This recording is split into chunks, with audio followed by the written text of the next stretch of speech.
Donc je vous propose une conférence sur une introduction, je dirais, à la compréhension de l'origine émotionnelle des maladies. Et donc ça va être un peu de voir ensemble pourquoi est-ce qu'on dit qu'on tombe malade, pourquoi est-ce qu'une maladie va apparaître à un instant T. Et en fait, quelque part, on va un peu bousculer des croyances. Et je dirais que c'est des croyances que vous avez depuis qu'on est tout jeune généralement. Puisque pour beaucoup de maladies, en fait, on croit qu'on est malade parce qu'on vit un stress, une contrariété, mais souvent on tombe malade après le stress et ou la contrariété. C'est-à-dire que j'ai été stressé pendant un certain temps, j'avais pas de symptômes, et par contre, une fois que j'ai plus les symptômes, une fois que j'ai les symptômes, c'est-à-dire que je suis sorti de mon stress. Donc là, je vous ai fait un petit graphique qui va exprimer ça, c'est-à-dire que dans la vie de tous les jours, on vit des phases où, par exemple, on va vivre un petit stress, j'ai peur d'être en retard au salon, j'ai peur d'être en retard à la conférence, donc on a un petit stress, mais ça, dans la vie de tous les jours, on en vit en permanence, c'est-à-dire que je peux vivre un petit stress, et puis en fait, ça va beaucoup mieux, je vis un petit stress, ça va beaucoup mieux, etc. Et puis par contre, il y a un moment où vous pouvez vivre une forte contrariété, un stress qui va être beaucoup plus important, et je vais vous prendre l'exemple d'un monsieur, en fait, qui a été diagnostiqué avec un cancer du poumon. Et en fait, ce monsieur a un peu plus de 80 années, et le jour où on lui diagnostique son cancer du poumon, c'est parce qu'il a eu une très très grosse fatigue. Il s'est mis à tousser au niveau des bronches et il crachait du sang. Jusqu'à présent, il n'avait strictement rien, mais du jour au lendemain, voilà, fatigue, je crache du sang, ok, diagnostic cancer du poumon, mais comme il était âgé, le corps médical n'a pas voulu lui faire de chimiothérapie, n'a pas voulu lui faire de gros traitements, donc ils se sont dit, on va lui donner des petits anti-inflammatoires, des petits médicaments pour calmer, mais malheureusement on n'a pas grand chose contre ça, parce qu'à la radio des poumons, ils ont bien vu qu'il avait une voire plusieurs tâches. Comme il n'y avait pas de solution, en fait, il va voir alors c'est pas moi qui l'ai allé voir, mais il est allé voir un praticien en médecine naturelle qui connaissait ce dont on va parler aujourd'hui. Et donc la personne lui explique que, en fait, vous avez dû être stressé avec une énorme peur de mourir un jour dans votre vie. Ça, c'est ce qui a programmé le cancer du poumon. Et puis un jour dans votre vie, cette peur de mourir, elle est partie. Et c'est là où vous avez déclenché les premiers symptômes. Et donc le monsieur réfléchit, et puis il se dit, ah oui, je me souviens, il y a 40 ans, il y a plus de 40 ans, j'étais chez moi avec ma famille, et puis on était le soir et on a entendu des coups de fusil chez le voisin. Donc il dit, je suis allé voir le voisin, voir ce qui se passait, et il rentre dans la maison, et au moment où il rentre dans la maison, il voit son voisin avec le fusil, et il venait de tuer sa femme et son enfant, de 2 coups de fusil. Et est-ce que là, vous pouvez imaginer que du coup, lui, en rentrant dans la maison, la première chose qu'il a ressentie, c'est le prochain, c'est moi. C'est-à-dire que là, en fait, à ce moment-là, il y a un choc. C'est à ce moment-là où il va vivre sa peur de mourir. Ok ? Donc là, je vous dessine l'intensité du stress qui augmente. Toc. Et en fait, chez lui, ce stress, cette peur de mourir qui va se programmer de manière inconsciente, ça va durer 40 ans. Jusqu'au jour où sa peur de mourir inconsciente n'existe plus, il s'en libère. D'après vous, quel est l'événement? Qu'est-ce qui fait que, du jour au lendemain, il n'a plus eu peur de mourir de son voisin qui pouvait lui tirer un coup de fusil quand il arrive? Pardon, c'est quoi? Le voisin est décédé, ouais. En fait, il lisait le journal, et dans la rubrique nécrologique du journal, il lit tel monsieur est décédé, tel jour, telle heure, ses funérailles ont lieu à ce moment-là. Et là, il sort de son stress. Donc là, le stress, il dégringole, et après, ça fait des courbes comme ça, et il reprend une vie normale. Sauf que durant cette période-là,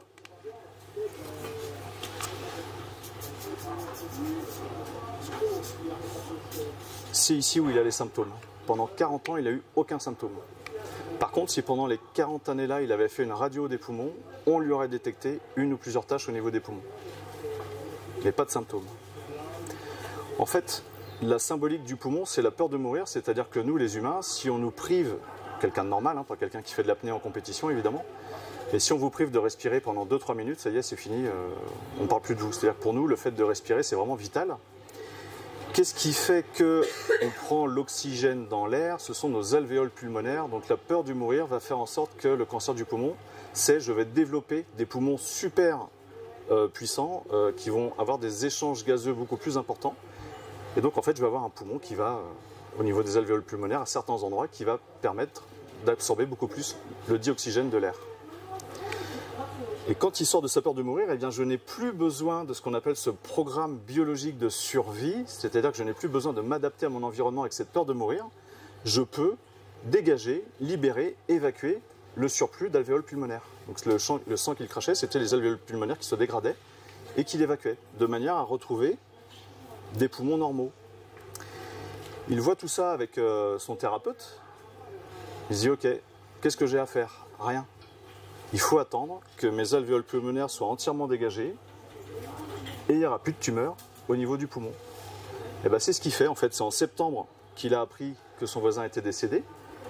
Dans le mois qui suit, les 2 mois qui suivent, il a craché, il était fatigué, etc. Il a pris quelques comprimés, mais de toute façon, pour le corps médical, il était condamné avec son cancer du poumon. Début décembre, il voit son thérapeute qui lui dit non, il faut juste attendre que tu aies fini d'évacuer toutes tes cellules alvéoles pulmonaires que tu as en trop, et après c'est bon, ton poumon sera normal. C'est ce qu'il fait, il retourne à l'hôpital refaire des examens, donc il refait radio des poumons, il ne toussait plus. Le radiologue prend ses radios et lui dit il doit y avoir une erreur, retournez faire des radios. Mais en fait il n'avait plus rien. Donc cet exemple-là, c'est juste pour vous montrer qu'on n'est pas forcément malade parce que je vis un surstress. Il arrive quand même certaines fois, pour ne pas dire souvent, mais pas tout le temps, que je somatise, que je vais avoir des symptômes quand ça va mieux, au niveau de mon cerveau, quand je suis sorti du stress. Ok?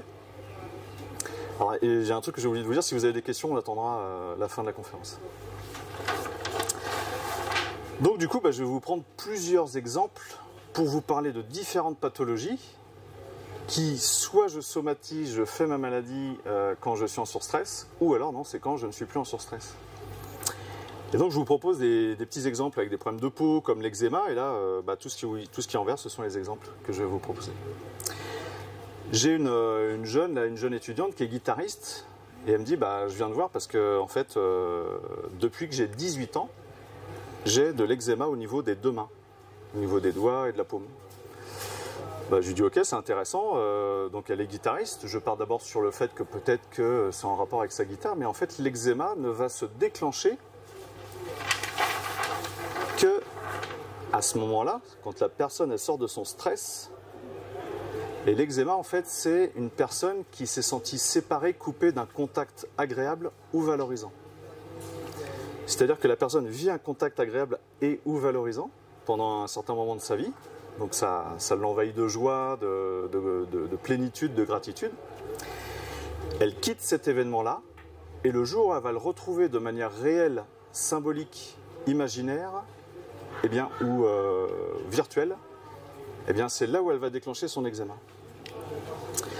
Alors hier, je faisais une conférence sur les constellations familiales et systémiques, donc c'est mon outil thérapeutique.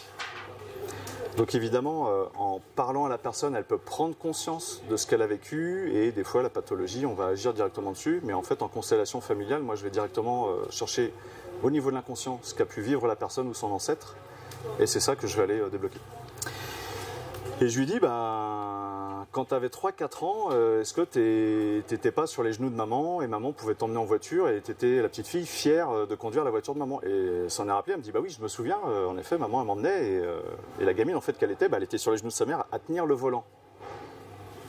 C'est-à-dire que le cerveau a retenu cet événement valorisant, et où la gamine était super contente de, je suis en contact physique avec le volant, et dans la symbolique, c'est le volant qui me génère ce plaisir. Et je lui dis, c'est là où c'est programmé ton surstress. C'est-à-dire qu'à 4 ans, tu as vécu ce moment super agréable, elle était là, mais après, ça lui a manqué. Par contre, à 18 ans, ça ne lui manque plus, elle retrouve un contact agréable qui fait qu'elle va faire son eczéma. D'après vous, à 18 ans, qu'est-ce qu'elle a retrouvé? Elle passe le permis. Je lui dis, c'est ça. Donc on déprogramme ça, et son eczéma s'en est allé. Pas une médoc, c'est juste l'inconscient, mon cerveau, qui envoyait l'information à la peau par rapport à l'eczéma. C'est-à-dire que si on veut aller plus loin, en fait, si vous voulez, quand une personne perd un contact agréable ou valorisant, parce que je vais avoir du valorisant après, eh bien, c'est comme si la peau, l'inconscient envoie à la peau le fait de devoir en permanence rechercher de nouveau ce contact agréable.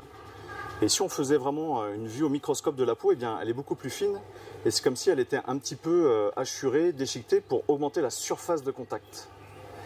La personne retrouve son contact agréable, eh bien, je n'ai plus besoin d'avoir autant de surface de contact, en tout cas qu'elle soit moins développée, et l'eczéma est juste là pour refaire de la peau dans son état normal.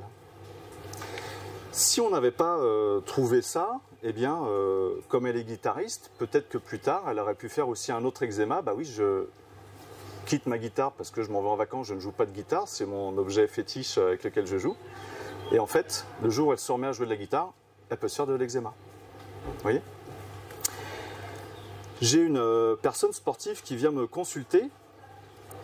Elle a fait du tir sportif. Donc elle en a fait aux Jeux Olympiques, aux Championnats du Monde. Elle vient me consulter parce qu'elle me dit, bah, je comprends pas, j'ai fait de l'eczéma il y a 1 an et demi. Il est parti. Et là, il y a 3 mois, il est revenu. Et elle dit, bah, pour le tir, ça la dérange, mais c'est surtout que l'eczéma, ça lui démange les doigts et tout ça. Alors ce qui était étonnant, c'est qu'elle, si vous voulez, son eczéma, il n'était pas là où elle avait le contact avec le fusil. Il était et sur les 2 bords des mains ici, et là.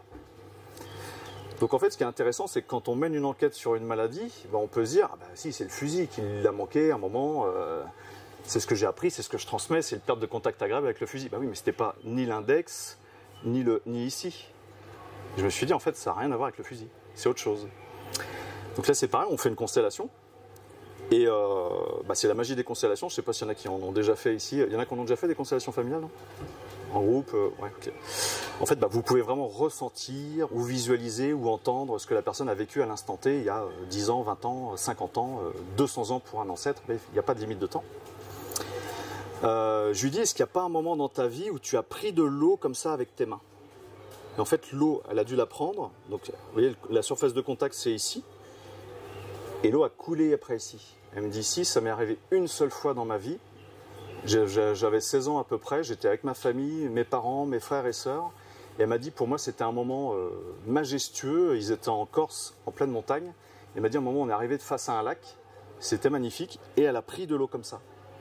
En fait, son cerveau a assimilé ce contact majestueux pour elle, où elle était avec sa famille et le paysage qui était magnifique, au contact de l'eau avec ses mains. Alors, pourquoi est-ce qu'elle a fait un eczéma 1 an et demi plus tôt ? Eh bien tout simplement parce qu'1 an et demi plus tôt, elle faisait une compétition de tir, elle était en Italie ou je ne sais plus où. Avec les organisateurs, ça se passait mal, donc elle était en stress. Son fusil n'était pas arrivé, il était en retard, il était bloqué à la douane. Et en fait, ce qui s'est passé, c'est qu'il y a un moment, tout s'est débloqué. Des gens de sa famille sont venus la soutenir, elle a retrouvé son fusil et elle a pu faire sa compétition. C'est-à-dire que juste le fait elle était en stress, de replonger dans un état émotionnel où elle était heureuse, ça a somatisé au niveau des mains. Donc c'est juste le ressenti émotionnel, c'est pas l'événement. Si elle avait eu le même ressenti émotionnel dans un autre contexte, ça aurait été exactement pareil. Parce que qu'est-ce qui s'est passé ? Elle me dit, bah voilà, il y a 3 mois, ça a recommencé. Bah, je lui dis, qu'est-ce qui s'est passé il y a 3 mois ? Elle me dit, bah, j'ai fait une compétition, mais là, elle a quitté tout ce qui est professionnel. Elle me dit, j'ai fait une compétition à côté de chez moi, et là, j'ai pris du plaisir à faire du tir sportif. C'est-à-dire qu'elle n'était pas du tout dans la performance, elle était vraiment, je me suis éclaté, j'ai éclaté mes disques. Et rien que le fait de reprendre du plaisir de nouveau, d'être dans une certaine jouissance personnelle à pratiquer son sport, ça replonge l'inconscient dans ce moment de plaisir qu'elle a connu quand elle avait 16 ans, et elle somatise au niveau des mains. Bon, on a déverrouillé tout ça. Une personne vient me consulter, c'était en hiver, et elle me dit, voilà, on va dire qu'on était en décembre, elle me dit, ça fait 1 mois, j'ai une barre d'eczéma ici au niveau de la nuque. Alors sachant qu'on est en hiver, d'après vous, qu'est-ce que ça peut être un contact agréable qu'elle retrouve ? Une écharpe. Bien, ok, c'est bon, vous suivez. Tout le monde ne s'est pas endormi à cause de la chaleur. Et je lui dis, bah, est-ce que tu n'as pas une écharpe que tu mets ? Bah, elle me dit, si, j'ai une écharpe blanche. Bah, je lui dis, ok, est-ce que cette écharpe blanche te fait penser à autre chose, un contact agréable, valorisant ? Alors elle cherche. Elle me dit, bah, l'écharpe, oui, elle est très très douce. C'est ma mère qui me l'a offerte. Et elle me dit, en fait, j'ai déjà eu un pull blanc qui était très doux, mais c'est quand j'avais mon fils qui était tout bébé, et en fait, je me sentais très jolie dans ce pull blanc, donc contact valorisant et agréable. Et elle m'a dit, mon petit, en fait, il venait de manger, il a régurgité, il m'a taché mon pull, le pull foutu. Et ben, je lui dis, le fait que tu retrouves une écharpe blanche avec un contact doux, la zone de contact c'est ici, ton corps a somatisé pour ça. Et là, juste le fait de prendre conscience de ça, qu'elle avait un pull qui était très doux, où elle se sentait jolie dedans, et que son inconscient a assimilé ça, a assimilé l'écharpe au pull, ça a déprogrammé son eczéma. Tout le monde me suit, ça va, j'ai perdu personne, c'est bon. C'est la magie de la vie, hein. Et on fonctionne comme ça. Hein. Donc des fois, juste une prise de conscience peut suffire. Ça, c'est le top, je dirais. Mais souvent, il faut se faire accompagner par des gens qui vont aller, mettre en lumière ce que l'inconscient lui a retenu, mémorisé. Du prurite, vous savez ce que c'est comme pathologie? C'est pas obligé, c'est pas forcément très commun. En fait, c'est des petites éruptions, ça gratte, hein, des démangeaisons. Ça se met entre les doigts de pied, il peut y avoir sur tout le corps sauf le visage. Enfin bon, c'est peau sèche. J'ai un monsieur à la retraite, il vient me consulter avec sa femme, il me dit, donc il avait de l'eczéma et c'était au-dessus des chevilles. La peau était vraiment pas belle, prurite à ce niveau-là, prurite au niveau des mains aussi, mais ça avait vraiment commencé au niveau des chevilles. Là, on était en 2020, pour vous resituer ce qui pouvait se passer en 2020, si vous vous souvenez. Et à un moment, il me dit, oui, avec ma femme, on va dans les Pyrénées, on va randonner, on a un chalet là-bas ou un appartement. Nous, c'est notre passion, d'aller en pleine nature. Je lui dis, ouais, ok. Et comment ça s'est passé? En fait, vous avez vécu, est-ce qu'il n'y a pas un moment cette année en 2020 où vous vous êtes senti un peu, confiné? Bah, il me dit si. Et puis lui, il l'a vécu avec beaucoup de colère, parce que le prurite, c'est pas de la perte de contact agréable. Ça va au-delà de ça. Le prurite, il y a une notion de colère, de frustration. C'est-à-dire qu'il m'a dit, bah oui, moi, ce que je ne comprenais pas, c'est qu'on nous interdisait de sortir de chez nous, alors que d'aller se balader. Bah, j'imagine ici, je ne sais pas comment c'était en Suisse, mais en France, c'était ça. C'était bien ici. C'était interdit d'aller en forêt. Ouais. Parce qu'en forêt, on risque de mourir alors qu'on est tout seul. Voilà. Bref. Donc lui, ça l'a contrarié au possible. Et donc il ne comprenait pas et ça l'a mis en colère de se dire, bah oui, mais moi je veux aller me balader en pleine nature là-bas dans les Pyrénées, et on m'empêche de prendre l'air libre, et en plus il faisait beau, etc., etc. Donc il a vécu une séparation avec beaucoup de colère, frustration. Je lui explique tout ça, et ce qui est intéressant, c'est que, toujours en constellation, il avait déjà vécu une frustration par rapport à ses parents quand il était enfant. Donc il y avait déjà quelque part un terreau fertile à vivre une frustration, ou en tout cas à ce que émotionnellement ça vienne, ce soit la goutte d'eau qui fasse déborder le vase. Donc on a déprogrammé ça, et son prurite a disparu. Alors, ce qui est intéressant, c'est que là, le corps, si vous voulez, son prurite était vraiment... ça avait commencé vraiment au niveau des chevilles, parce que dans la symbolique, son cerveau avait assimilé la randonnée en pleine nature au fait qu'ils mettent des chaussures de randonnée et des chaussettes qui remontent assez hautes. Et donc c'était pour ça que ça avait commencé à cet endroit-là. Là, j'ai une autre histoire, en fait, c'est quelqu'un qui vient me consulter, il me dit, bah, je comprends pas depuis le... Donc ça faisait 3 mois que ça durait, il me dit, je comprends pas, j'ai du prurite sur tout le corps, ça me démange, j'ai la peau sèche. Bah, je lui dis, ok, qu'est-ce qui s'est passé en septembre? Alors, un truc que j'ai oublié de vous dire, c'est que le prurite, comme l'eczéma, c'est là que ça se passe. C'est-à-dire que le monsieur, il a vécu sa frustration, et c'est le jour où il reprend de la randonnée qui déclenche son prurite. Donc là, je lui dis, donc là, je vous aide un peu, c'est l'amoureux. Qu'est-ce qui vous est arrivé en septembre d'exceptionnel dans votre vie? Ben, il me dit, je me suis remis en couple avec mon ex-copine. Et là, je lui dis, faute, fallait surtout pas faire ça. Non, je lui dis, bah vas-y, vite, ami, je m'en fous. En fait, il s'était séparé avant les vacances avec sa copine, et il l'avait vécu vraiment de manière très très très frustrante, beaucoup de colère, donc il avait gardé ça pour lui, cet émotionnel-là pour lui. Donc la même chose. Il se sépare, il vit son surstress de frustration, je suis coupé du contact, mais avec de la colère. C'est pas juste qu'on soit séparés, je m'en veux, je lui en veux. Vous voyez, tout un tas de colère, vraiment la frustration. Là, le monsieur, lui, sa frustration, c'était... mon cher gouvernement qui m'empêche d'accéder à ma liberté et à mes montagnes, vous voyez.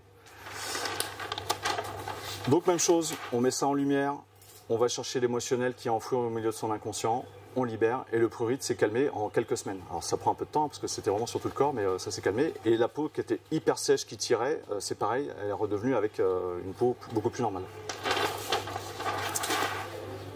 Est-ce qu'il y en a qui ont déjà fait des cystites? Bah pourquoi tout le monde lève la main? Je comprends pas. Il y a les cystites chroniques évidemment, mais souvent ça n'arrive pas qu'une fois, hein, malheureusement. Est-ce que vous savez comment les animaux font pour marquer leur territoire? Les urines. Les selles. Les selles, ouais. Les odeurs corporelles et les griffes. Donc s'il y en a parmi vous qui ont des fortes odeurs corporelles, peut-être qu'elles ont un conflit en rapport avec du territoire. Les gens qui se rongent les ongles aussi, ou qui ont des problèmes au niveau des ongles. Quelqu'un qui n'arrive pas à aller aux toilettes, ça peut arriver qu'en fait ce soit juste un conflit de territoire. Je n'arrive pas à marquer mon territoire. Et ça, je pense qu'il y en a certaines parmi vous, ou certains parmi vous à qui ça peut arriver. Vous voyagez, en fait chez vous, vous avez un transit normal, vous voyagez, vous quittez votre chez vous, vous allez chez des amis ou à l'étranger, bloqué. Alors là j'ai du non, mais j'ai du sourire à côté, donc c'est juste un conflit de... Non, après on peut faire un travail énergétique là-dessus, mais je ramène mon énergie, je me réancre et je suis complètement ici pour déboucher. J'ai une personne, une femme qui vient me consulter, elle me dit, bah voilà, j'ai mon bébé qui a 1 an, admettons, et elle me dit, depuis que j'ai accouché de lui, je me fais des cystites de manière récurrente, de manière chronique, et je ne sais pas pourquoi. Donc en fait, une personne qui va faire une cystite, ça arrive là. C'est pas qu'elle vit un stress, c'est qu'elle est sortie de son stress. Je vais mettre la sortie.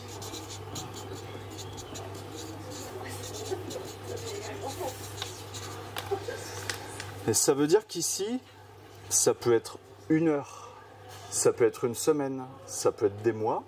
Ici, en fait, la personne s'est sentie envahie dans son territoire. Elle ne s'est pas sentie respectée dans son territoire. Alors, le territoire, ça peut être votre maison, votre appartement, votre voiture. Après, il y aura d'autres conflits. Ça peut être en rapport avec la famille. Ça peut être votre bureau où vous travaillez. Ça pourrait être ici, là, les gens qui organisent. Il y en a un qui est au fourneau. Puis il y a toujours l'autre qui vient dire tiens, rajoute de l'eau, rajoute de ceci. Ben, celui qui est au fourneau, il pourrait se sentir envahi dans son territoire. Donc, il serait là. On termine le week-end, je regarde Nathalie, on termine le week-end, on range les affaires, la personne ne se sent plus envahie dans son territoire et déclenche une cystite. C'est ça que je comprends pas. Quand on est mieux, pourquoi on déclenche... Je tombe sur une phrase dans... Ne vous mettez pas en colère s'il vous plaît. Je ne peux pas comprendre ça. En fait, ce qui se passe, c'est une adaptation du corps. Si j'ai le temps, tout à l'heure je ferai un petit schéma, mais si vous voulez, tout le temps où la personne elle vit son conflit, le cerveau dit à la vessie, tu dois être plus grosse pour stocker le plus possible d'urine. Donc en fait, il y a une petite nécrose, des micro-ulcérations de la paroi de la vessie et à l'intérieur de l'urètre. Pourquoi la paroi de l'urètre? Parce que c'est pour laisser passer plus d'urine à l'intérieur du conduit urétral, et en fait on va grossir le diamètre de l'urètre à l'intérieur. Ça c'est pendant mon conflit. Ouais. Quand je quitte mon conflit, je n'ai plus besoin d'avoir une urètre plus grosse, je n'ai plus besoin d'avoir une vessie plus importante, donc je vais reboucher. Tout va bien alors. Tout va bien. Donc phase inflammatoire, je refais de la paroi, je refais de la masse. Je sais. Parce que je ne suis plus en conflit émotionnel, la mycose arrive. Oui. Moi c'est un truc, j'ai mal saisir le truc. On va y venir. Ouais, d'accord. Hop. Ok. Donc, je lui dis comment tu as vécu ta grossesse. Elle me dit mal, mais bien. Elle était contente d'être enceinte, mais en fait, c'était pas son souhait elle d'être enceinte. Elle avait 40 ans, c'était plus le souhait de son conjoint. Et en fait, si vous voulez, ce qui s'est passé, c'est que inconsciemment, quelque part, même si elle était maman et contente de porter bébé, c'était pas son souhait et elle se sentait envahie dans son territoire par bébé. Elle accouche, l'accouchement se passe bien. Et là, on va parler, alors je vais y revenir tout à l'heure. Ouais, c'est plus loin, je sais plus. Mais on va parler de rail inconscient. Et on va parler de la même chose avec les rails inconscients. Bah, l'eczéma, le rail inconscient pour la nana qui faisait du tir, c'est d'être en joie, d'être dans une énergie de bien-être. Là, son rail inconscient, je lui dis, est-ce que c'est pas par hasard à chaque fois qu'après un rapport sexuel, que tu te fais une cystite? Elle me dit oui. Et bah, ton rail inconscient, c'est le fait que tu aies une sexualité avec ton mari, parce que ton inconscient se dit, ça y est, je vais de nouveau être envahi dans mon territoire. Donc le peu de temps, je dis bien le peu de temps que va durer l'acte sexuel, elle va vivre son conflit. L'acte sexuel s'arrête, ça y est, elle somatise. Une personne, une retraitée qui vient me consulter, elle me dit je comprends pas, l'autre jour j'étais en train de faire du vélo d'appartement et j'ai une cystite qui a commencé à se déclencher. Bah, je dis ok, soit tu arrêtes le vélo. Après, c'est une personne que je connais. Je lui dis qu'est-ce qui a pu changer dans ta vie avant que tu fasses ce vélo? Est-ce que tu as vécu une contrariété dans ton territoire? Est-ce que tu t'es senti envahi dans ton territoire? Ça lui parlait absolument pas. Bon, en fait, c'est ma mère, donc je la connais bien. Et je lui dis, c'est quand même arrivé après que tu aies changé de vélo d'appartement. Ah bah, elle me dit oui, parce que l'autre, là, il arrêtait pas de grincer, il faisait beaucoup de bruit, et je pouvais pas entendre la télé pendant que je faisais du vélo d'appartement. En fait, pendant des années, elle a fait du vélo d'appartement avec un vélo d'appartement qui grinçait. Et elle se sentait envahie dans son territoire parce qu'elle ne pouvait pas entendre bien sa télé, tu es obligé d'augmenter le volume. Elle change de vélo d'appartement, elle ne se sent plus envahie dans son territoire au niveau du son, elle peut mettre la télé à un volume normal, elle déclenche sa cystite. Ça vous parle les exemples? On pourrait parler de la théorie pendant des heures, mais c'est les exemples vraiment qui peuvent vous donner un peu le goût, la saveur de comment on est, comment on agit, quoi. Là, je vous ai mis le bureau, c'est quelqu'un qui vient me consulter, une femme, elle me dit je comprends pas, j'ai commencé à faire une cystite un samedi matin, alors que j'ai rien fait de spécial. Bah, je lui dis oui, mais est-ce que tu n'as pas vécu une contrariété d'envahissement de territoire les jours précédents ou les semaines précédentes? Ah bah, elle me dit si, j'avais mon bureau, d'habitude je suis toute seule en train de bosser, et ça faisait 2 semaines que j'avais un stagiaire, il en foutait partout. J'étais plus chez moi, j'étais plus dans mon bureau, et je pouvais rien dire, le stagiaire, on n'avait pas de place pour le mettre. Ah bah, je lui explique, tu t'es senti envahi dans ton territoire pendant 2 semaines, le vendredi soir il fait son pot de départ, toi tu es bien contente qu'il s'en aille, et c'est le samedi matin où tu déclenches la cystite. C'est assez rapide. Alors avec les cystites, ça pourrait être intéressant que vous vous rendiez compte parce qu'il n'y a pas de symptômes tout le temps où la personne est en conflit. Par contre, il y a un changement de comportement. D'après vous, qu'est-ce que ferait un animal, un mammifère, s'il voulait marquer plus son territoire? Il change d'odeur. Tu dis? Il change d'odeur. Ah, il peut changer d'odeur, mais là on n'est plus sur la cystite. Ouais. Vessie hyperactive. Si demain vous dites, je sais pas, je vis quelque chose, et je vous le dis, hein, toutes les 5-10 minutes ou un quart d'heure, vous allez aux toilettes pisser 3 gouttes, c'est que vous êtes en plein conflit d'envahissement de territoire.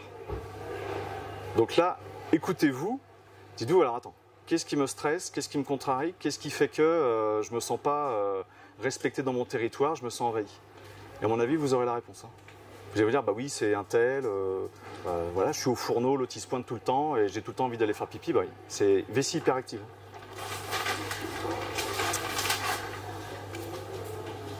Une personne vient me consulter, elle me dit, bah voilà, je suis en cystite chronique, ça fait 5 ans, j'en ai ras-le-bol, les antibiotiques ne servent à rien, j'arrive pas à m'en sortir, qu'est-ce que je peux faire? Bah, je lui dis, je sais pas, on va aller voir. Je lui dis, bah, est-ce que d'après toi, tes cystites, elles arrivent plutôt après les rapports sexuels? Elle me dit oui. Bah, je lui dis, le rail inconscient, c'est pareil, ce sont les rapports sexuels. Sachant qu'elle n'a pas d'enfant, donc ça n'a rien à voir avec l'exemple d'avant. Et en fait, les gens qui me consultent, ils me remplissent une fiche contact où j'ai plein d'infos sur eux.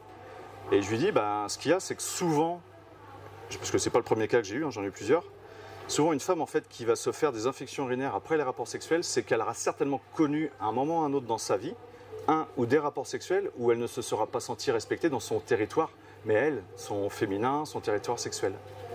Et je lui dis, bah, c'est à ce moment-là que tu as certainement programmé ton surstress. Je me sens envahi dans mon territoire lorsque j'ai mon rapport sexuel. Ça, il y a le programmant qu'elle a peut-être vécu il y a 5 ans, il y a 10 ans, peu importe avec quel homme. C'est peut-être aussi une femme qui aura subi des abus sexuels en fait, hein, et donc là évidemment là, le non-respect du territoire il est vraiment très puissant. Mais ce qui se passe c'est que à chaque fois qu'elle va avoir un rapport sexuel, ça la replonge dans son conflit. Le rapport s'arrête, elle sort de son conflit, elle se fait une infection urinaire. Donc ça c'est pareil, ça peut... il y en a peut-être parmi vous qui peuvent être concernés par ça. Je ne vous le souhaite pas, mais je peux vous dire que ça arrive. Ça, c'est... Alors j'ai une chaîne YouTube où j'ai plein de vidéos, vous tapez Grégory Pelletier, vous avez de quoi visionner de la vidéo pendant des heures. Hein. Mais voilà, je recite des exemples et tout ça. Est-ce qu'il y en a qui sont intéressés par les cancers du sein ou pas? Bon, il n'y a que toi? C'est pas mal. Ouais, c'est déjà pas mal. Eh ben écoute, ben, ça sera pas pour toi. En fait, cancer du sein, j'ai plusieurs femmes qui viennent me consulter pour ça. Et quand je leur pose la question, est-ce que c'est un cancer des glandes mammaires ou des canaux galactophores, en fait, elles ne savent pas. Parce que le diagnostic, ça va être carcinome canalaire, ça va être des termes éventuellement techniques. Mais nous, enfin, moi je ne suis pas médecin, peut-être qu'il y en a parmi vous, mais je ne fais pas partie du corps médical, donc je n'ai pas leur vocabulaire. Donc je demande à la personne, bah, renseigne-toi, glande mammaire ou canaux galactophores. Parce que ce sont deux cancers du sein qu'on va retrouver le plus souvent, et les tonalités émotionnelles n'ont rien à voir. Quand une personne va faire un cancer de la glande mammaire, et là vous allez me dire « Ah bah enfin !» La personne elle est là. Là elle vit son stress. Quand c'est les canaux galactophores, elle est là. Donc là je vais mettre glande mammaire. Voilà, glande mammaire, canaux galactophores. Qu'est-ce qui se passe ? Vous avez des gens qui en 2020, mais plus 2021-2022, étaient à leur compte, pour qui leur société c'était leur bébé, mais avec les événements qu'il y a eu, leur société a commencé à capoter, ça a commencé le chiffre d'affaires à baisser, et là en fait leur bébé était en train de mourir quelque part. Donc c'était une mort réelle de la société, mais c'était une mort, pour le cerveau, c'est une mort symbolique de l'être aimé. Eh bien pour l'inconscient, pour votre cerveau, les femmes, mais aussi les hommes, hein, on a des glandes mammaires, mais évidemment plus chez les femmes. Le fait d'avoir une peur de perdre l'être aimé, l'être chéri, il y a un programme biologique de survie, l'inconscient se dit, ok, pour sauver l'autre, celui que j'aime, je vais avoir des glandes mammaires beaucoup plus performantes, et donc je vais avoir un sein, au moins un sein, qui va, en effet, on va dire, faire un cancer du sein, mais c'est juste que c'est pour nourrir beaucoup mieux, beaucoup plus rapidement, de manière beaucoup plus performante, l'être qui est en train qui risque de décéder, qui est en train de mourir ou qui est en souffrance, qui peut être dans un coma par exemple, ou parce qu'il a vécu un accident, etc. Donc ça peut être un être aimé, non pas réel, une vraie personne ou un animal domestique, mais ça peut être pour une femme sa société. Vous voyez ? Ça peut être son neveu, ça peut être un oncle, ça peut être un parent. Et là c'est pareil, vous avez beaucoup de femmes en fait qui vont se déclencher un cancer du sein glande mammaire parce qu'il y a papa ou maman qui va pas bien, qui est en gériatrie, puis après qui est en soins palliatifs, etc. Et donc en fait malheureusement le parent est en fin de vie. Et c'est vrai que l'amour qu'un enfant peut porter pour son parent, eh bien c'est si je pouvais sauver mon parent, je le ferais. Et malheureusement la fin de vie est là. J'ai une personne qui vient me consulter. Elle me dit, bah voilà, ça fait plusieurs années que j'ai un cancer du sein, on a peur d'une récidive, ça s'est calmé, mais j'ai toujours quand même des traces, des marqueurs, etc. Je lui dis, ok. Je lui explique ça. Je lui dis, glande mammaire, canaux galactophores. Elle me dit, glande mammaire. Je lui dis, bah, est-ce qu'il n'y a pas une personne qui est proche, ou une société, etc., dont tu crains pour sa vie? Bah, elle réfléchit, puis elle réfléchit longtemps. Mais en fait, elle ne trouvait pas. En conseil, j'ai trouvé. Et en fait, le problème, c'est qu'elle était tellement dans une habitude qu'elle ne s'en rendait même plus compte. Et c'est juste sa sœur, elle a une petite sœur qui, je dirais, fréquente des personnes qui ne sont pas forcément très convenables. Et en fait, elle avait peur pour sa vie. Et un coup, la sœur quitte le foyer de la famille et donc peut-être risque pour sa vie des choses dramatiques parce qu'elle n'est pas avec les bonnes personnes. Je déclenche mon cancer du sein. Et puis elle revient. Ah bah ça va mieux. Donc évidemment, on pourra dire que c'est la chimio qui a agi et du coup ça agit sur la tumeur, mais non, c'est juste que psychologiquement, la personne est rassurée, ça y est, ma petite sœur, elle n'est plus en insécurité, tout va bien. Mais elle repart, la petite sœur. Donc ça fait le yo-yo, donc on n'en va pas le bout.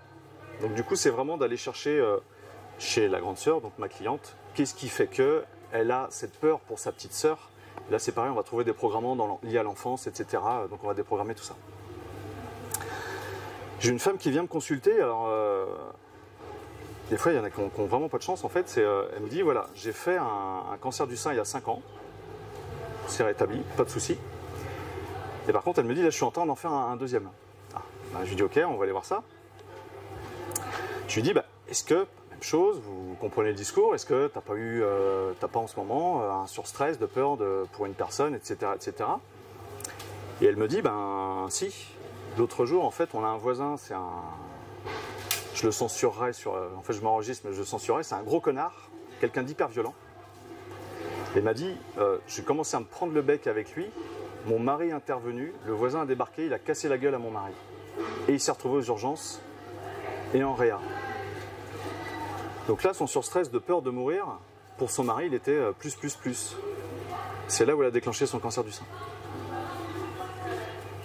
Et le problème, c'est que si la personne vit ce surstress trop longtemps, l'inconscient va se verrouiller là-dessus, et même si la personne est sortie de son surstress de peur de mourir, la pathologie va continuer. Là, elle a eu peur de mourir pour son mari, réanimation, il est soigné, etc. Et en fait, son inconscient est resté bloqué sur ce drame-là. Et en fait, son cancer du sein, c'est la glande mammaire qui proliférait de manière, on va dire, le corps médical va dire de manière anarchique, mais en fait non, c'est pour produire une glande mammaire plus performante pour nourrir la personne dont on tente pour la vie. Et bien en fait, va rester bloqué dessus. Donc on va vraiment aller chercher, quand on fait l'enquête, on va aller chercher vraiment quel est l'événement précis qui fait que tu as eu peur de mourir pour l'autre. Les canaux galactophores, donc ce sont en fait, je dirais les petits canaux qui amènent le lait entre la glande mammaire et le mamelon. Ok, donc ce sont eux qui servent, je dirais, en effet, on va dire de tuyaux, mais c'est pas très joli, mais qui vont permettre l'arrivée du lait pour la bouche de bébé. Là, les canaux galactophores, c'est complètement différent comme symbolique, puisque ça se situe ici.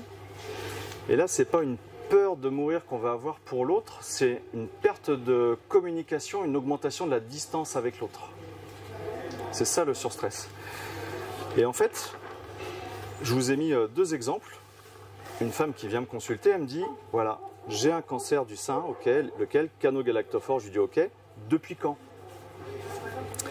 Je lui pose des questions et elle me dit, bah, c'est depuis que mon fils est revenu de faire son tour du monde. Fils unique, maman poule, tour du monde, cancer des canaux galactophores. Là, c'est une addition, je vous laisse résoudre l'équation, mais c'est la même chose qu'un 1 plus 1 égale 2, on y a droit, quoi. Donc je lui fais comprendre tout ça, on la sort de son surstress et du conditionnement qui fait qu'elle s'en faisait, elle est en insécurité permanente pour son fils, sachant que son fils, lui, il vivait la belle vie, il faisait son tour du monde. Je suis tranquille, quoi. Elle, son surstress, bah, il a duré 1 an. Ça fait pas semblant. Hein. Donc, du coup, quand ça répare, ouais, le cancer, il a été assez virulent, quoi. J'ai des femmes qui viennent me consulter, et bien en fait, on leur diagnostique un cancer du sein au niveau des canaux galactophores. C'est suite à une séparation amoureuse, c'est-à-dire qu'il y a perte de contact, perte de communication avec l'être aimé, que ce soit elle qui le décide ou que ce soit lui. C'est pas une question de décision, c'est comment on réagit là-haut, comment on vit la séparation. Et même si la personne elle va se dire, bah oui, mais c'est moi qui l'ai quitté parce que X ou Y raison, ouais d'accord, mais là-haut, ton inconscient, en fait, il te manque quelque part et tu aimerais toujours être avec lui. Et donc on peut résoudre ça, rétablir ça. Et ce qui va se passer, c'est que ici, lorsqu'on déprogramme au niveau de l'inconscient le surstress lié à la perte de contact, perte de communication, augmentation de la distance, cette phase de réparation, elle diminue. Peut-être que là, ça pourrait durer quelques semaines, quelques mois. Non, non, là, on va fortement réduire la tumeur au niveau des canaux galactophores. Et ce qui est intéressant, c'est que quand la personne vit son surstress, là, c'est l'intérieur des canaux galactophores en fait, qui se nécrose, qui se dégrade à l'intérieur pour augmenter le diamètre des canaux galactophores pour apporter plus de lait. Donc une fois que j'ai creusé l'intérieur de mes canaux galactophores, je reviens dans un état normal, et bien je dois reboucher. Évidemment, le corps, il est parfait et il n'est pas parfait, puisque il peut y avoir les calcifications, il peut y avoir en effet, les canaux peuvent se boucher, etc. etc. Okay. Là, généralement, il n'y a pas forcément de symptômes. Il peut y avoir des symptômes avec des pertes au niveau du mamelon, mais c'est pas obligatoire. Ça dépend vraiment du conflit que la personne va vivre. Quoi. Cancer du sein, donc il y aura interrogation écrite à la fin de la conférence. Normalement, tout le monde a 20 sur 20, on est d'accord. Hein. Ok, ça marche. Donc je forme les gens à comprendre ça et la formation elle dure 6 jours. Les 6 jours, ils y ont droit. Hein. Avec des exemples différents. Moi, je veux être sûr que les femmes qui quittent la formation, c'est bon. Je gère, ou je vais gérer, ou... Après, c'est bien de se faire accompagner aussi, parce que sur le plan émotionnel, c'est encore autre chose. Quoi. Je regarde le timing. 42, c'est bon, j'ai encore 18 minutes. Le prochain bus se prépare. 17. En plus. L'endométriose. Est-ce qu'il y en a qui en ont fait ou qui en font parmi vous? Ok. C'est un conflit. Ouais, mais quand on sait d'où ça vient, c'est pareil, c'est comment on perçoit les choses. Donc, je l'ai divisé en 3 mots, hein, c'est l'endométriose. À quoi sert l'utérus? À accueillir l'enfant. Ça veut dire que quelque part dans l'inconscient de la personne, l'utérus n'est pas le meilleur endroit ou n'est pas le bon endroit pour accueillir l'enfant. Donc je vais symboliquement en faire un ou d'autres ailleurs pour accueillir l'enfant. Donc c'est des conflits de lieu. La femme va se dire, c'est vraiment une question de perception. Hein. La femme va se dire, je ne vis pas au bon endroit pour accueillir l'enfant. C'est une femme qui vit à La Réunion, son conjoint vit en France, elle est employée territoriale, donc fonctionnaire, elle ne veut pas quitter son job, lui il a une bonne place en France, il ne veut pas quitter son job, elle se dit, mince, c'est mon chéri, je veux avoir un enfant, mais je ne peux pas parce que je ne suis pas au bon endroit, on n'habite pas au même endroit. Elle déclenche son endométriose. Et en plus, elle est donc réunionnaise, ses parents sont réunionnais, je pense depuis plusieurs générations, et si vous voulez, je dirais que les gens à La Réunion, c'est un peu comme des personnes dans d'autres pays étrangers. Pour eux, la France, c'est le Graal, c'est le pays de la culture, c'est le pays où il va y avoir où il y avait la richesse, j'allais dire où il y a la richesse, mais où il y avait la richesse à une époque, mais dans l'inconscient collectif, c'est ça. Et donc, pour des personnes, c'est, voilà, si je me marie, si je vis avec un Français qui vient de l'Hexagone, ma vie elle est assurée, je n'aurai pas de soucis. Donc elle avait ces deux choses-là. Donc on fait une séance ensemble. Alors ce qui se passe, c'est que la semaine qui a suivi, son conjoint l'a quitté. Mais c'est que quelque part, ils n'avaient rien à faire ensemble. Mais je lui dis, il t'a quitté, c'est un mal pour un bien, puisque tu vas vraiment quitter ton conflit du coup. Mais sachant qu'on avait libéré des choses inconscientes. Il y a des personnes qui, par exemple, veulent avoir un enfant, mais qui peuvent être au chômage, ou le conjoint est au chômage, ou l'argent manque, et la femme veut avoir un enfant. Ça peut être aussi une cause d'endométriose. C'est-à-dire que quelque part, je ne peux pas accueillir l'enfant parce que je n'ai pas suffisamment d'argent. Et l'inconscient va associer l'utérus au fait que, non, je ne peux pas accueillir l'enfant en moi, donc je vais faire un utérus ailleurs. C'est tout dans la symbolique, et c'est vraiment tout dans le ressenti que va avoir la personne. Et vous avez aussi des personnes qui vont se mettre avec un conjoint parce qu'il y a l'horloge biologique qui tourne, voilà, j'ai dépassé la quarantaine, etc. Donc il faut absolument, donc dans l'inconscient des mammifères que nous sommes, hein, on est des mammifères, hein, que je me trouve un mâle pour me reproduire, parce qu'on est vraiment dans de l'instinctif. Mais malheureusement, vous avez des femmes qui, arrivées à un certain âge, ne vont pas se mettre avec le bon conjoint, elles le savent qu'elles ne sont pas avec le bon conjoint, elles veulent un enfant, elles vont se faire une endométriose. C'est comme ça. Ouais. Ouais, alors attends. Du coup, c'est en conflit actif. La personne, elle vit son stress. Je suis pas au bon endroit, mon appartement est trop petit, on ne peut pas accueillir l'enfant, je ne peux pas lui faire une chambre. Je suis pas avec le bon conjoint, ça il y en a à l'appel, ça il y en a plein, mais avant que la femme s'avoue qu'elle n'est pas avec le bon conjoint, c'est très compliqué. Alors, je sais pas qu'est-ce qui sonne. Non ? Ok.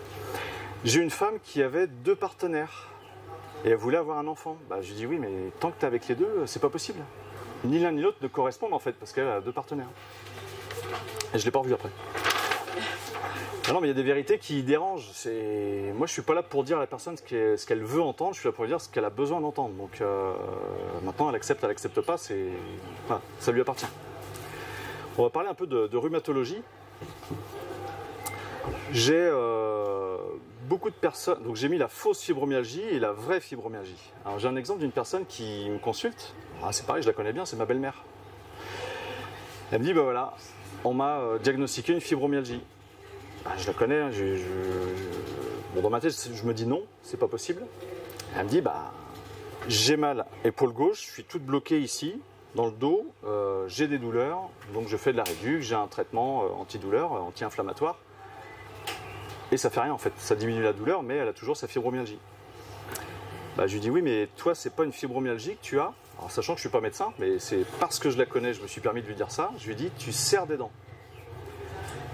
Est-ce qu'il y en a parmi vous qui se connaissent pour avoir les mâchoires serrées assez souvent et qui font éventuellement du bruxisme la nuit? Hein? Ouais. Vous pouvez vous réveiller avec les cervicales qui sont bien verrouillées. Elle, c'est son cas. Alors c'est son cas parce que depuis le temps que je la connais, quand elle vient faire la bise, alors je sais qu'ici c'est 3 bises, donc je vais le faire 3 fois, elle est raide comme ça. Donc le fait qu'elle serre des dents et qu'elle soit verrouillée ici, ça date pas d'aujourd'hui. Et je lui dis, c'est ça ton problème. Donc là, quand une personne va serrer des dents, vous verrouillez le rachis ici au niveau cervical. Et elle a été diagnostiquée avec une fibromyalgie qui est du coup un diagnostic qui est vraiment qui est terrible quelque part pour les personnes qui ont une fibromyalgie parce que aujourd'hui le corps médical n'a pas forcément de solution. Et sauf que là, le diagnostic n'étant pas bon, on a travaillé, je lui ai dit tu vas mettre une gouttière au niveau des dents pour éviter que la nuit en fait tes dents viennent grincer et que ce soit trop serré. Et je lui ai dit les gens qui serrent des dents et ou qui font du bruxisme, on peut faire du bruxisme sans serrer des dents en journée, hein. Ce sont des gens qui, quelque part, dans leur ressenti inconscient, c'est je me sens coincé dans ma vie. Et c'est comme si je devais forcer. Imaginons vous êtes dans une porte trop étroite. Dans la symbolique, c'est je serre des dents, je force. Alors moi j'en ai fait une époque, ça me réveillait la nuit, hein, le fait de grincer des dents. Donc on a travaillé là-dessus et c'est aussi sur son quotidien, puisque là le bruxisme, même chose, c'est du conflit actif. La personne vit son stress. Et la vraie fibromyalgie, ça c'est un tout autre problème, c'est une personne qui va vivre 4 conflits émotionnels en même temps. Donc ça ne fait pas semblant. Mais on va retrouver ça chez des personnes par exemple qui ont été licenciées mais de manière malpropre dans leur ancienne société. La fibromyalgie, ça va être ici, c'est-à-dire que c'est la personne qui va avoir un ressenti de dévalorisation dans le déplacement, et un sentiment d'impuissance, il va y avoir un sentiment, si vous voulez, de perte de verticalité, de chute. Alors pourquoi je vous parle dans les sociétés? Parce que vous avez des personnes qui sont mises au placard. Vous avez des personnes qui peuvent être chefs d'un service à un instant T, et puis elle coûte trop cher dans la boîte, on va la mettre un peu au placard, on va la descendre en grade, on lui donnera toujours le même salaire parce qu'on n'a pas le choix, mais la personne va vraiment se sentir dégradée, perte de verticalité comme une chute, chute symbolique, dévalorisation parce qu'elles sont impuissantes dans cette chute, elle ne peut rien y faire, c'est la hiérarchie, et des valorisations personnelles, parce que du coup le boulot qu'elle fait, ça ne l'intéresse plus. Mais donc, si demain vous êtes diagnostiqué avec des problèmes rhumato, qu'on vous diagnostique une fibromyalgie, franchement, posez-vous la question de qu'est-ce que vous avez bien pu vivre en termes de dévalorisation, sentiment d'impuissance, incapacité à rattraper, à pouvoir éviter la chute, etc. Okay, les entorses, les tendinites, c'est pareil, les entorses et tendinites, ça sera ici. Une entorse de cheville, par exemple, c'est quelqu'un qui vit un conflit de direction.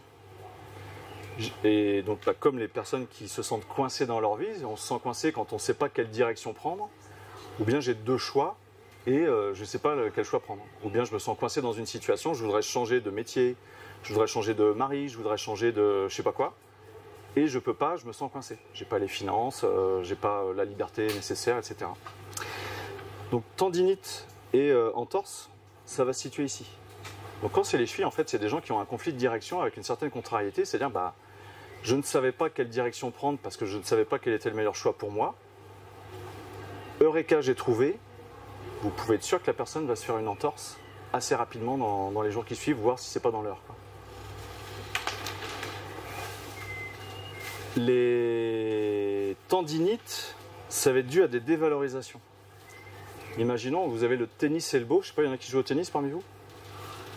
Il y en a qui font du sport parmi vous? Il y en a qui... Est-ce qu'il y en a qui font de la chaise longue parmi vous? Méfiez-vous, hein, le pied de la chaise longue qui pète. Vous avez le joueur de tennis qui est champion de tennis, il gagne tous ses matchs, il n'y a pas de souci, il joue toujours, il s'entraîne avec le même partenaire à qui il met une raclée à chaque fois, ok, ça marche. Et puis un jour, il perd son match de tennis, mais il était nul, lamentable. Le revers était mauvais, le coup droit aussi, les services, tout était mauvais. Donc il se dévalorise. Et il va se dévaloriser. Là, il joue son match, il se dévalorise. Jusqu'à ce qu'il le rejoue avec son partenaire. Et là, il remporte le match. Et bien, il va déclencher une tendinite. Et là, c'est pareil. Si on met en conscience la contrariété, le surstress, ça va permettre à la personne de raccourcir la durée de la tendinite. Tout comme la durée de l'inflammation de la cheville, etc. Des capsulites. Les capsulites, c'est une dévalorisation dans le sens où... T'en as pas eu, toi? Ouais. Où je dois porter mon enfant, je dois symboliquement, hein, je le supporte, je le porte, ou porter mon entreprise, je fournis l'effort pour. Ça va mieux, ou je sors de mon conflit, et on peut déclencher une capsulite, inflammation au niveau de l'épaule.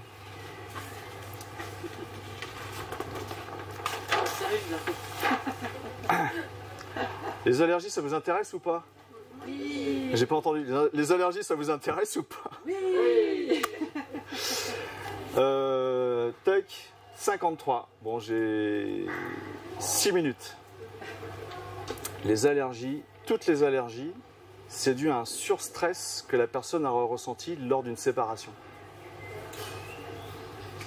Votre inconscient va assimiler le surstress de la séparation avec des poils de chat, des pollens d'arbres, de graminées, etc.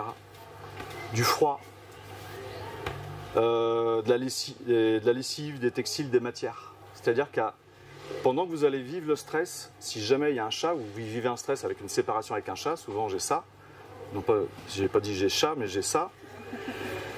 Si la personne, quand elle était enfant, elle avait un chat qu'elle aimait, le chat se fait écraser, etc., paf, stress de séparation en rapport avec le chat, elle pourra être allergique aux poils de chat plus grande, ou plus tard. Les graminées, c'est un stress de séparation en rapport avec l'argent. Donc les personnes qui sont allergiques aux graminées et ou au gluten, hein, tout ce qui est gluten, ça fait partie de la famille des graminées, le blé et l'argent. Soit la personne a vécu un stress de séparation en rapport avec l'argent, soit ça peut être ses parents, ça peut être dans sa famille, ça peut être dans la lignée chez les ancêtres. Ok ? C'est pas forcément elle qui l'aura vécu. J'ai un monsieur qui m'a consulté pour une allergie au froid, c'est-à-dire que dès qu'il est en contact avec le froid, il fait de l'urticaire, ça le démange, les jambes enflent, parce qu'il s'était baigné dans la Manche où l'eau est très froide. Lui, son stress de séparation, c'était quand il avait 18 ans, il s'est séparé de sa copine pour aller faire son armée, et quand il était sur le quai de la gare, il faisait hyper froid. Il était en stress, il avait peur de perdre sa copine, et son corps a assimilé le froid comme le rail inconscient qui va se déclencher l'allergie plus tard. Et puis, au niveau de la lessive, du latex, vous avez des gens qui vont dire, bah oui, j'étais pas allergique aux gants en latex jusqu'à présent, depuis que j'ai repris le boulot,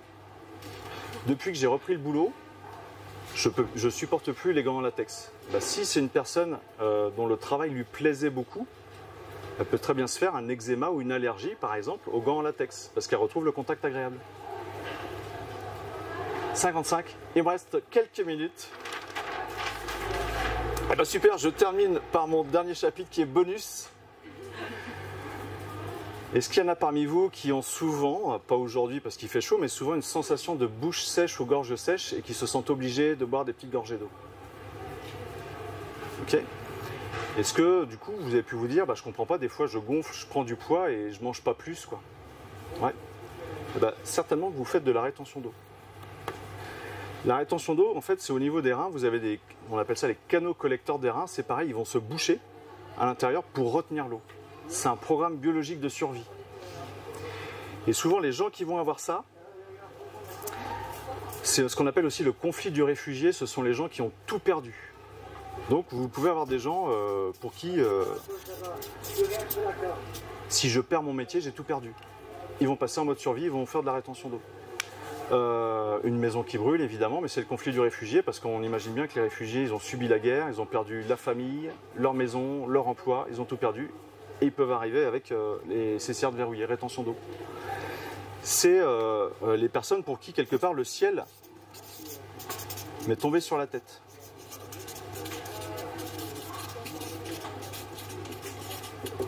Ça peut être dû à une séparation amoureuse, par exemple. Quelqu'un se dit, bah non, moi je m'y attendais pas, c'est pas possible, il me quitte, etc. Ou elle me quitte, hein, évidemment. Et pour la personne, mais son couple, c'était tout pour elle. J'ai tout perdu. Vous pouvez avoir les personnes qui se disent, qui se sentent anéanties. C'est-à-dire un anéantissement physique, je l'ai noté là, physique, intellectuel ou religieux. C'est-à-dire qu'elles se sentent tellement dans une impuissance, une incapacité, qu'elles se sentent mais, comme anéanties, ça les désespère, elles se sentent crevées. Donc ça, on peut le vivre quand on est en surstress, par exemple, au boulot, ou à gérer plein de choses dans la famille, c'est-à-dire qu'on a du mal à en voir le bout et on se sent comme anéanti parce qu'on est épuisé, on est KO. On peut verrouiller ses CCR, alors, canaux collecteurs des reins, au niveau des reins, faire de la rétention d'eau. Et là, je vous ai mis une flèche parce qu'en fait, c'est un sujet qui est hyper important. Une personne qui va faire de la rétention d'eau, si jamais elle a une entorse, un cancer, une grippe, une sinusite, une mycose, ce que vous voulez, ça va augmenter tous les symptômes. Et quand une personne vient me consulter, qui a un problème de rhumatose, de douleur, etc., je lui pose des questions. Si je vois qu'elle fait de la rétention d'eau, on va d'abord commencer par déprogrammer la rétention d'eau, donc un des gros ou des gros surstress, de manière à atténuer les symptômes. Et après, on ira agir sur les surstress liés à sa pathologie.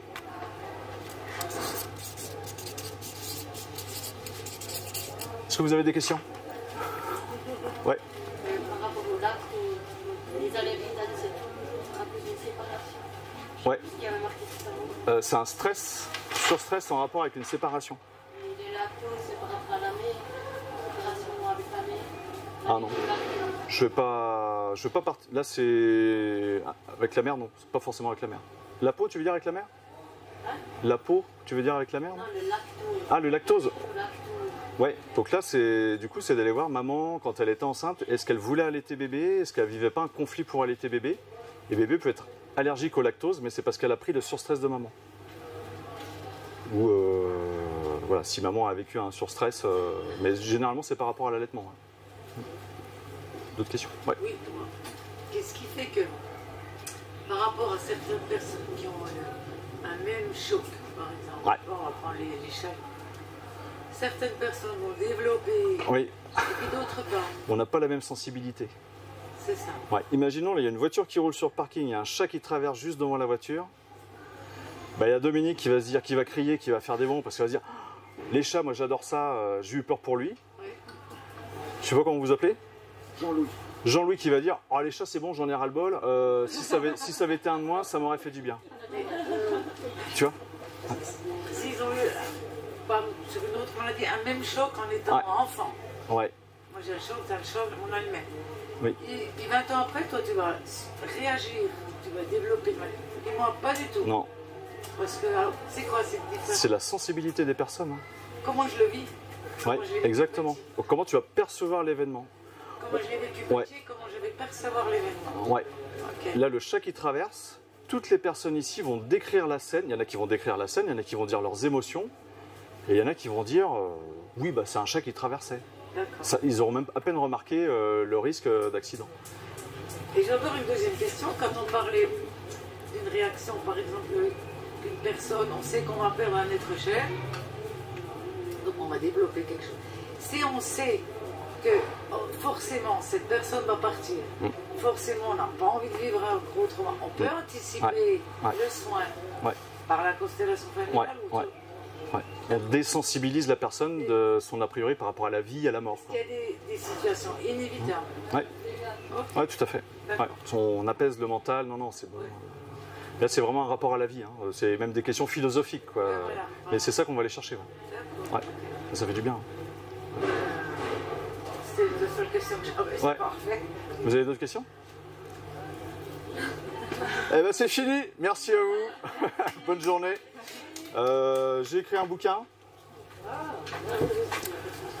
Voilà, je relate deux, trois exemples, plus que 2-3 exemples, mais sur des pathologies plus au féminin, parce que ma clientèle est essentiellement féminine, et du coup, je décris un peu comment en Constelle, on peut aller déprogrammer des choses. Donc si ça vous intéresse, il est à 5 € sur mon stand. Voilà.